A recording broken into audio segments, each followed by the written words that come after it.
The oil rag moved in slow circles across the barrel of Darren's sidearm. He was not thinking about anything in particular. That was the point. When the mind went quiet, the hand still knew what to do.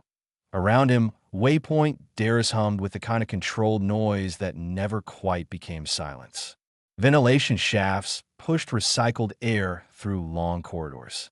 Boots scraped on metal floors. Somewhere 3 halls over, a group of station workers argued about shift schedules and voices just loud enough to be annoying and just far away enough to ignore. Darren Holt had been a soldier for 11 years. He had served on 3 continents on Earth and 2 moons outside it. He had learned, somewhere along the way, that the best place to be during any kind of chaos was slightly off to the side of it, doing something useful with his hands. Right now, the chaos was a refugee convoy. The Threnali had arrived 2 hours ago. For transport ships, each packed far beyond its intended capacity. Hundreds of civilians, families, elders, children. They had been fleeing the border skirmishes near the edge of Threnali space, and Waypoint Darius was the first neutral ground large enough to receive them. Darren had watched them come through the docking bay from his post near the corridor junction. He had not said much about it. There was not much to say. His bunkmate, a younger soldier named Rafe, had been more vocal. "Do you think they're scared?" Rafe had asked. "Probably," Darren said. "You think we're going to have problems?" "Probably," Darren said again, and went back to watching. Now he was in the corridor with his oil rag and his sidearm, and the rest of the human peacekeeping detail was scattered across the station. Darren had been assigned perimeter duty. Long stretches of walking, watching, and doing nothing. No action, no interaction, no credit. It suited him fine that a door opened at the far end of the corridor and a Threnali stepped through, taller than most of the civilians, moving with purpose. She saw him and paused. Then she walked toward him, and as she got closer, he noticed the translator device near her throat and the liaison band on her upper arm. "Sergeant Holt," she said, "I am Yiva. I have been assigned to observe your unit for the treaty documentation." "Fine," he said, and went back to his sidearm. For the next hour, she followed him on his perimeter walk, asking careful questions. How long had he served? Did human soldiers typically work in silence? Or was he an exception? He answered in short sentences. She wrote everything down. By the 3rd hour, the intake processing was creating a bottleneck near Bay 4. Darren adjusted his route without being told, moving toward the pressure point before it became something worse. The bay was crowded and warm. Threnali families pressed together, not out of comfort, but because there was nowhere else to go. Then, from somewhere deep in the crowd, a sound began. A T started low. A thin, wavering note. Then it climbed, high and raw and relentless. A child crying. Darren had heard crying before. It did not scare him, but the Threnali around the sound were doing something strange. They were moving away from it. Every single one of them. He watched a Threnali adult reach toward the sound and flinch back as if burned. Another pressed both upper hands flat against their head. Yiva appeared at his shoulder. Her color had gone pale gray. "That child is alone." "I can see that," Darren said. "None of us can go near her." At the center of the empty space they left behind, near a maintenance alcove, was a very small Threnali child. 4 tiny limbs, huge dark eyes, sitting on the floor and screaming at the universe. Darren looked at his sidearm. He set it carefully against the wall, and he walked toward the sound. Nobody stopped him. That was the first thing Yiva noticed. Every Threnali in the corridor had pulled back from the child's cry. Station staff had frozen near the edges of the crowd, uncertain. Commander Bricks had ordered everyone to hold position and wait. And yet the human sergeant walked forward without asking permission, without slowing, as if crossing a street he had crossed 100 times. Yiva moved quickly to intercept him. "Wait, you need to understand what is happening." He stopped, looked at her. That flat, patient expression she was beginning to realize was not coldness. It was simply how he looked when he was listening. She spoke quickly. Threnali children in severe distress emit a frequency that adult Threnali cannot tolerate at close range. It triggers a response in our nervous system, something between panic and pain. The closer we get, the worse the loop becomes. The child's signal, and our response feed each other. Our distress worsens hers. Hers worsens ours. He looked past her at the alcove. The child had pressed herself into the corner, knees pulled up, all four hands covering her face. How long can she do that? Hours. Until she exhausts herself, and nobody can help her. Not one of us. Patel, the human medic, appeared beside them. Already tried to approach. I didn't know what to do. I didn't want to grab her without knowing the protocols. Commander Bricks had appeared at the edge of the crowd. We wait, he said. Her family will be found. It was the correct decision by every protocol Yiva knew. And it was still terrible to stand there. Darren had not moved during any of this. He was simply receiving the scene, like a surface taking in heat. Then, can she hear my voice? Yiva blinked. Yes, but she would not understand your language. That's not what I asked. She processed that. Yes, she can hear you. He nodded once. He looked at the child again. Then he walked forward, slower this time. Deliberate. His shoulders relaxed, his hands open at his sides. Suri heard him coming. Her cry shifted pitch. Her dark eyes appeared over the tops of her small hands, watching this approaching shape. But Darren stopped 2 meters away. Not close enough to loom, far enough to give her room. He crouched until he was at her level, a large creature folding itself small. And he simply looked at her, but he did not reach out. He did not speak yet. He just stayed there, present. Still, the cry wavered. Yiva pressed all 4 arms tight against herself without realizing it. Beside her, Patel had stopped breathing. The whole corridor had gone strange and quiet around that one small corner of noise. The child's cry climbed, then fell, then climbed less. Darren put one hand on the floor, palm down, showing her it was empty. He said something in a voice too low to catch, but Yiva caught the shape of it. The tone. It was the tone of, I am not going anywhere. Suri looked at his hand. She looked at his face. She cried, but it was different now. Smaller. Commander Brick said quietly to no one, "What is he doing?" Yiva found she did not have an answer that fit inside any category she had ever used. Darren had seen a lot of people at the bottom of things. Not in a poetic sense. In a very literal one. People on the ground, in the mud, in the rubble of somewhere that used to be a building. People at the point where fear had used up everything, and what was left was just the raw animal fact of being alive and not wanting to stop. He had learned early on that you did not fix that by talking. You could not argue someone back from the edge. Most of the time, all you could do was stay close enough to be warm and far enough not to be another threat. Suri had stopped moving. She was still crying, a hiccuping, uneven sound now, nothing like the sharp wail from before. Her 4 small hands had dropped from her face and were pressed flat against the floor. She was looking at him. He could not read her face. Her eyes were very large and very dark, with no white visible. Her exoskeleton was a soft brownish gray with faint iridescent lines along the edges. She was smaller than he expected. He had met children on the streets of 3 different countries, and something in her scale, the smallness, the rounded softness at her joints, spoke the same language across all the biology he did not understand. She was a child. Everything else was detail. He kept his hand flat on the floor between them. "You're okay," he said quietly. "You're right here. Nothing's coming. You're okay. Just sounds." She couldn't understand the words. She didn't need to. Her head tilted. She was listening the way animals listen to something they haven't decided about yet. Not afraid, not safe. Deciding. His right knee was complaining. Old damage from a ship ramp 3 years ago. He ignored it. He had been ignoring it for 3 years. Suri made a sound. Not a cry. Something smaller. A question, maybe. "Yeah," Darren said. "I hear you." He turned his palm upward. Not reaching. Just open. The way you leave a door ajar without pushing anyone through it. She looked at his palm.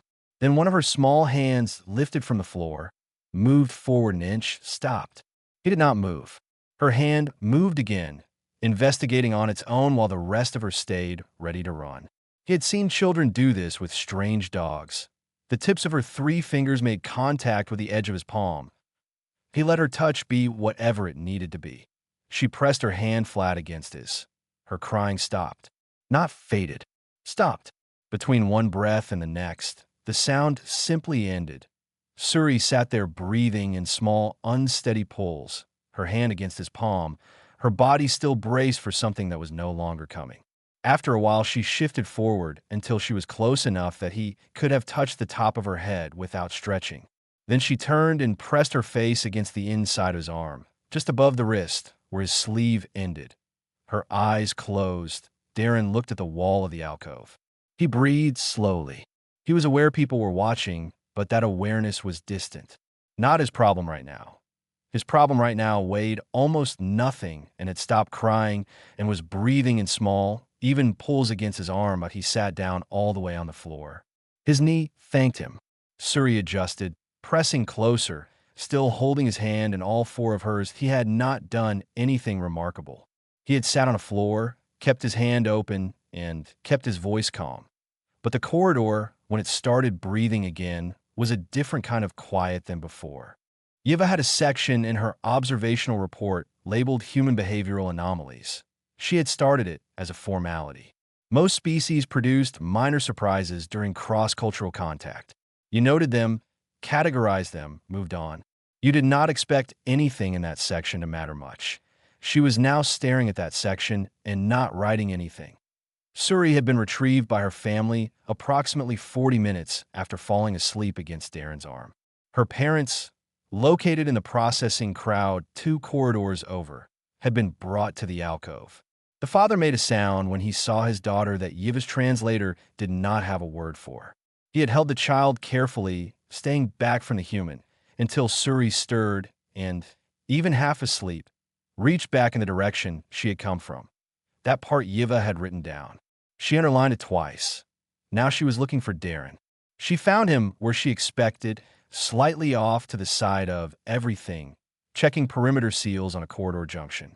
A task that was technically someone else's job, but which no one had done. "What you did with the child," she said. "What was the intention behind it?" "I don't know what you mean. What were you trying to achieve?" He was quiet. She was crying. "I went over." She waited for the rest of the sentence. There was no rest to the sentence. "That is the complete reasoning." "Yeah." She steadied herself. "Sergeant, what you did, from our perspective, the child was in a state that our biology makes it impossible for us to address. It has always been so. We wait. There is no other option." She paused. "You walked into a situation that every signal in our instinct told us was unapproachable. You did not know any of this. You simply went." He looked at the floor. Then, "I've sat with people who were dying. In bad places. Sometimes there wasn't anything useful to do. All you could do was stay." He paused. "Crying doesn't scare me. Not since a long time ago." She wrote that down, word for word. "What frightens you?" she asked. Before she could decide if it was appropriate, he thought about it. "Leaving," he said. "Walking away from something that needs someone there." She wrote that too. That evening, she submitted a new subcategory to her report. She called it the anchor behavior, a pattern in which human individuals, confronted with another being in acute distress, override self-preservation instinct to provide physical and emotional stabilization. Unlike Threnali comfort response, which failed under overload conditions, the human version functioned specifically because it was unaffected by the distress signal itself. The human could reach the place no Threnali could. Not because they were stronger, because they were different. She sent the report to Commander Brick's point 2 hours past. Then he requested the corridor footage. Another hour later, he called her to his office. The footage was on his screen the moment Suri pressed her face against Darren's arm. He watched it 3 times while she stood there. "He is not the first human to do something like this," Brick said. "No, it is a pattern. A pattern." He seemed to taste the word. "I spent 30 years commanding soldiers. I never saw one of my own people do something like that without being asked, without expecting something in return. I do not think there was any calculation." Yiva said carefully.